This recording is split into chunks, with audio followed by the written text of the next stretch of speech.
Okay, so it has been many weeks since I last made a video of this bike here, and it has a twist throttle on it now, has a push button stop, has a speedometer on it, and it's got fenders on it, it's got a hydraulic disc brake on the front, works really good, even though there's snow out, and the hydraulic brake is filled with .3 automotive fluid. The rear brake is right here. And the rear disc brake is a 160 mil, and the front is a 160 mil. They work really good. It's got 428 motorcycle chain on this side and the other side. And then it's got a muffler that I made for it. It's a 208cc engine, it's a single speed, has a centrifugal racing clutch there. And I do have a different pair of shocks ordered for the thing that are longer travel than that one. So I'll be putting a different shock on it eventually. And bracing this bit here a little more eventually. But the rear arm on this bike is now made out of 2" by 1/8 square tubing that I cut down the length and made a little thinner. And it holds up pretty good.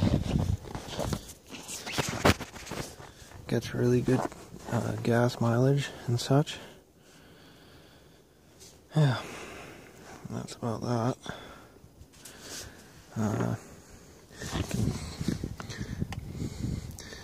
Don't really need to start it or whatever, but with the gear ratio on it, it'll get up to 45 kilometers an hour up any road, up any graded road that a normal car would be able to make up at 60. Yeah, any normal graded road that's up a really steep hill and is rated for 60 kilometers an hour, this bike will do 45-50 up that same hill. So it's got a pretty good amount of power. But if the throttle runs away on one of these 200 cc's, you better have your finger right on the frickin' kill switch, because these things are fast. Even though this is a high compression motor, the spec sheets rated it for 13.7 horsepower. So doesn't make as much power as a overhead cam motorcycle engine, but makes all the torque at the low end that it needs. And yeah,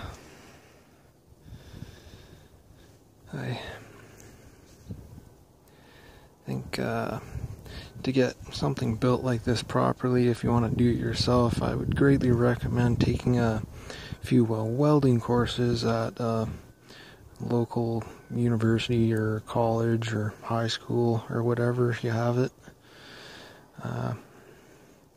But then in the long run, those courses are not cheap, they're expensive. So if you're really pressed for money, it's actually cheaper just to buy one of these pre-made. So, but if you already got the knowledge and know-how to do stuff, then this is only just very marginally cheaper than just buying one. So yeah, kind of an interesting project if you got free time though.